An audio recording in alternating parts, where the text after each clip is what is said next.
Indonesia के सदर तो खुल्लम खुला अक़वाम मुत्तहिदा की जनरल असम्बली में खिताब के दौरान कह रहे हैं कि वो अपने 20,000 फ़ौजी फ़लस्तीन में गज़ा में भेजने के लिए तैयार हैं। ये इसलिए एक बंदोबस्त तैयार किया जा रहा है, ट्रंप साहब की तजवीज़ है कि इसराइल की फ़ौज जब गज़ा से निकल जाए, वहाँ जंग बंदी हो जाए, तो उसके बाद ये इंश्योर करने के लिए कि हमास का कम बैक ना हो, वो दोबारा गज़ा में पेनिट्रेट ना कर सके, इसराइल ने हमास को की कमर तोड़ दी है। चुनाचे अब वहाँ यूएन पीस कीपिंग फोर्सेस तैनात कर दी जाएं, जिनमें मुसलमान मुल्कों की फोर्सेस हों, ताकि गज़ा के लोग ऑफेंड ना हों। ट्रंप ने कहा कि मैं अपनी फ़ौज भी तैनात कर सकता था, लेकिन फिर गज़ा वाले नाराज़ हो जाते, लिहाजा मेरा ख्याल है कि मुसलमान मुल्कों की अफवाज हों, वो वहाँ तैनात हो जाएं। ज़ाहिर है ईरान टाइप ऐसे ममालिक नहीं जिनकी अमेरिका से लड़ाई है, पाकिस्तान टाइप ऐसे ममालिक, इंडोनेशिया, तुर्की टाइप ममालिक जिनकी अमेरिका के साथ अच्छे ताल्लुकात हैं, इनकी फ़ौजें तैनात हो जाएं, और अगर हमास फिर कोई कार्रवाई करने की कोशिश करें तो वो हमास को मारें। जी हाँ, और अगर इसराइल कुछ करने की कोशिश करे तो चुप करके उससे मार खा लें। जाहिर है यही बात है, जवाबन मारेंगी तो फिर अमेरिका उन्हें मारेगा। ये इन किस्म की शराइत पर वहाँ पर फ़ौजें तैनात करने की बात हो रही है। क्या पाकिस्तान ने भी ये ज़ुबान दे दी है? जो ट्रंप साहब ये कह रहे थे मुलाकात से पहले, बाई दी वो कह रहे थे, बाद में नहीं, फील्ड मार्शल से अपनी पुरानी मुलाकात को याद करके कि field marshal is very good guy, और फिर बाद में उन्होंने कह दिया कि वज़ीर आज़म मनूस भी बात ठीक ही है, लेकिन Bharat field marshal is very good guy. तो क्या हम ऐसी कोई डील डन कर आए हैं कि ठीक है आप सीज़ फायर करवा दें तो हम यूएन फोर्सेस के अम्ब्रेला के तहत या किसी भी और अम्ब्रेला के तहत अपनी फ़ौज वहाँ भेज देंगे, और फिर हम हमास का और ख़ास तौर पर फ़लस्तीनियों का गुस्सा बर्दाश्त करेंगे। फ़लस्तीनी हमसे नफ़रत करने लगेंगे कि खून वो बहा गए हैं और अब हम उसकी सफाई करने हम पहुँच जाएँ, और फिर हम भी फ़लस्तीनियों पर या तो जुल्म ढाएँ या इसराइलियों से पेंटी खाएँ। क्या इस तरह का कोई बंदोबस्त हम करने पर राज़ी हो गए हैं?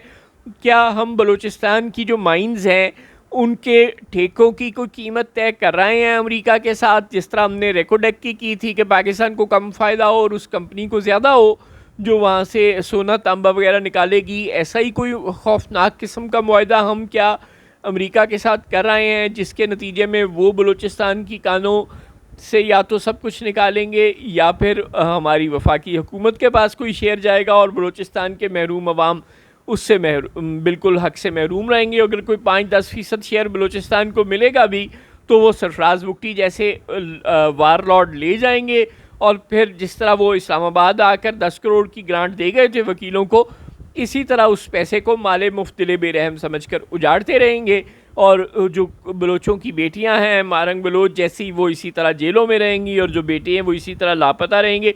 क्या इन शराइत पर हम कोई अमेरिका के साथ डील कर रहे हैं, या हम कोई ईरान से मुतल्लिक कुछ कमिट कर रहे हैं?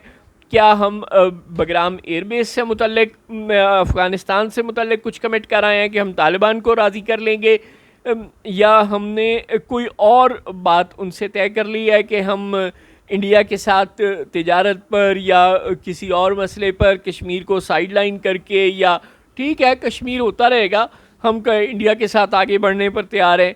इस वक्त बादियों नज़र में तो इंडिया और अमेरिका के ताल्लुकात नहीं हैं, लेकिन बहरहाल हमें ये नहीं भूलना चाहिए कि इंडिया और अमेरिका एक दूसरे के स्ट्रेटजिक एलाई हैं, नेचुरल एलाई हैं, और वो आज जुदा हैं तो कल बाहम होंगे, और हम आज बाहम हैं तो कल जुदा होंगे ही होंगे।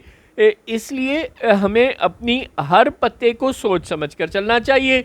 वो इस वक्त बहुत गर्दिश कर रहा है, कुछ एंटी पीटीआई किस्म के लोग इमरान खान साहब की उस स्टेटमेंट को बहुत वायरल कर रहे हैं इस वक्त सोशल मीडिया पर, जब उन्होंने अमेरिका से वापस आने के बाद कहा था कि मैं अमेरिका से वापस आकर इतना खुश महसूस कर रहा हूँ जितना मैं वर्ल्ड कप जीतने के बाद खुशी महसूस कर रहा था।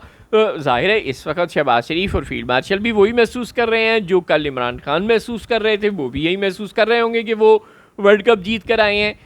लिहाजा ये खुशी आर्जी ना बन जाए और कल को कौम के लिए कोई बड़े मसाइल खड़े ना हो जाएं, कोई लायनहल मसाइल ना खड़े हो जाए। माजी में हमने देखा कि जब ज़ियाउल हक साहब के ज़माने में अमेरिका हमें दागे मुफारकत दे गया तो हमने कहा यार ये तुम्हारे जिहादी हम घर तो बैठाएंगे नहीं, तो अफ़गानिस्तान से ये फ़ारिग हैं, पाकिस्तान में ये शरारतें करते हैं, ये नामंजूर, हम इन्हें कश्मीर भेज देंगे। और वो हम आज तक उसका भुगतान भुगत रहे हैं।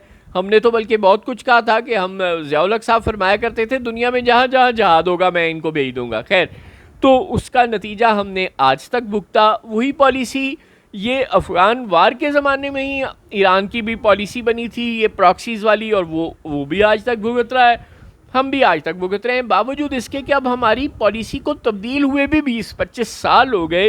परवेज़ मुशर्रफ ने जब वो सदर थे ऐलान कर दिया था, no any other Lashkar, Jaish और Sipah will be allowed to re establish here in Pakistan, और ये उन्होंने ओपन एंड शट ऐलान किया था।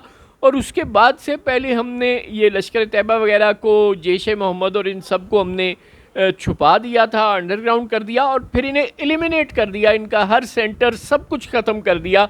लेकिन आज तक हमारे वो जो गुनाह हैं माजी के, वो धुल नहीं सके। अच्छा, जो सब कॉन्टिनेंट है, इसमें जो क्रॉस बॉर्डर टेररिज्म की हिस्ट्री है वो शुरू इंडिया से होती है। इंडिया वो पहला मुल्क है जिसने क्रॉस बॉर्डर टेररिज्म मुतारिफ करवाया था सब कॉन्टिनेंट में।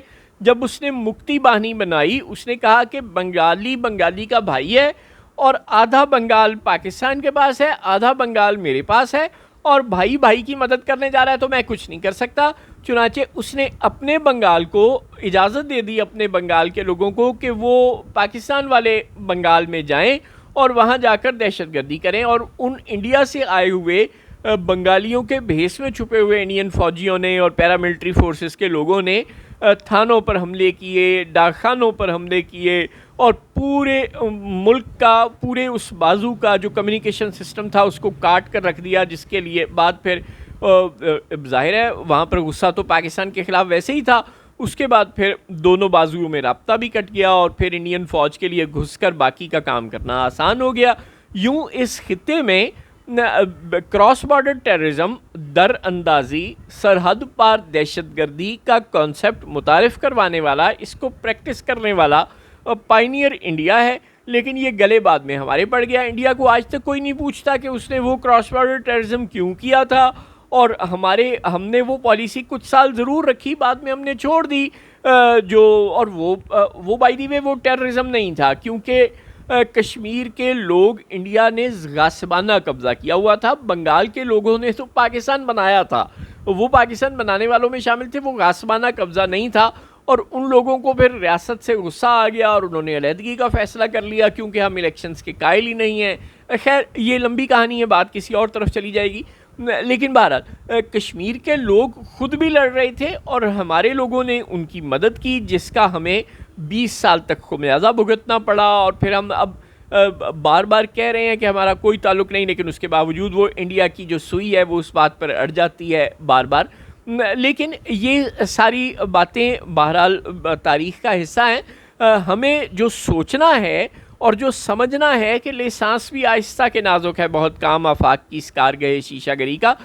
अगर हमने कोई गैर मोहतात कदम उठाया, चाहे वो कश्मीर के मुतल्लिक हो, चाहे वो गज़ा के मुतल्लिक हो, चाहे वो ईरान के मुतल्लिक हो, चाहे वो अफ़गानिस्तान के मुतल्लिक हो, चाहे वो बलूचिस्तान के मुतल्लिक हो, तो हमें लेने के देने पड़ सकते हैं। इसलिए गुजारिश है कि जो भी कदम उठाएं सोच समझ कर उठाएं। वैसे तो अब आपने जो कदम उठाना था वो उठा ही लिया है, लेकिन आप जो भी ज़ुबानी बातें करके आए हैं उन्होंने अब बाकायदा पाक अमरीका मज़ाकरात होंगे, बाकायदा वर्किंग ग्रुप्स बनेंगे, बाकायदा एक्शन कमेटियाँ बनेंगी, बाकायदा प्रोज एंड कॉन्स तय होंगे, फिर अगली इन्वेस्टमेंट या कोई भी डील है उसको मटीरियलाइज़ होना होगा। अभी तो गज़ा में सीज़ फायर नहीं हुआ। ईरान की न्यूक्लियर डील के मामले में हम किस हद तक सालसी कर सकते हैं, ईरान हमें किस हद तक इजाज़त देगा। बगराम एयरबेस तालिबान किसी सूरत हमारे कहने पर अमेरिका को नहीं दे सकते। अगर अमेरिका यहाँ से फिर पाकिस्तान से कोई ड्रोन अटैक करके कुछ और करके तालिबान को राज़ी करने की कोशिश करेगा, तो टीटीपी फिर बेनथे बैल की तरह पाकिस्तान पर मज़ीद हमले करेगी। पहले ही खैबर पख्तूनख्वा और बलूचिस्तान दहशतगर्दी से उधड़े पड़े हैं। इसलिए सोच समझ कर कदम उठाएं, आपकी मेहरबानी। ये जो ताकत है आपके हाथ में, इसको रऊनत में तब्दील ना करें, इसकी वजह से पागल ना हों।